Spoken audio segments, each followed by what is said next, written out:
ذكر أن عبد القادر الجيلاني أراد الرحلة من بغداد إلى الحجاز في طلب العلم. قال: فكانت أمي تقدمني، ماشي قدام، ماشي معاه مسافر زي هالناس على مدار يودع زول بيمشي معاه. قال: فلما أردت أن أفارقها قالت: عاهدني يا بني. فقلت: على ما أعاهدك؟ قالت: عاهدني يا بني ألا تكذب ولو كان في الكذب حتفك. ألا تكذب ولو كان في الكذب حتفك، يعني موتك. قال: فقلت: أعاهدك يا أمي. فأخرجت من عندها 400 دينار وقالت: خذها معك يا بني. زواته أدته 400.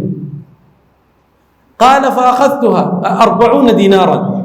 قال: فأخذتها فذهبت في قافلة، فسطى على القافلة في الطريق قطاع طرق لصوص، ففتشوا من في القافلة فأخذوا ماله، وكنت غلاما يافعا، جو معهم صغير.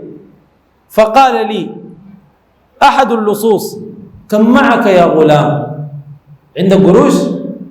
فقال: معي 40 دينارا. هيقول لك الزول ده شنو؟ ده عوير تتكلم عندك ما تبقى نايم ما بيتكلم. قال: عندي 40 دينارا. قال: فأعاد اللص علي ظنا أني أكذب. فقال: كم؟ قلت: 40 دينارا. قال: فأخذني إلى سيد اللصوص، ده كبير شاب. فقال: إن هذا الولد قلت له: كم معك؟ قال: 40 دينارا. فقال له سيد اللصوص: وهل فتشته؟ قال: نعم، فوجدت 40 معه، 40 دينار. فقال له: يا غلام، ما حملك أن تصدق في كلامك وبإمكانك أن تخبئها؟ كان تقول ما معي، ده صاحب اللصوص زعيم والكبير، ما حملك على هذا وبإمكانك أن تخبر بغير ذلك؟ قال: يا هذا إني عاهدت أمي ألا أكذب ولو كان فيه حتفي، فإني على العهد والله.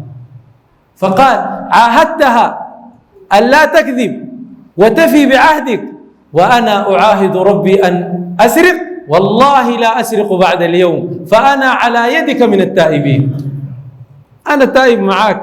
فقال اللصوص الذين معه: لقد كنت زعيمنا في السرقة فأنت زعيمنا في التوبة، قد تبنا إلى الله جميعا، كلنا بنسرق.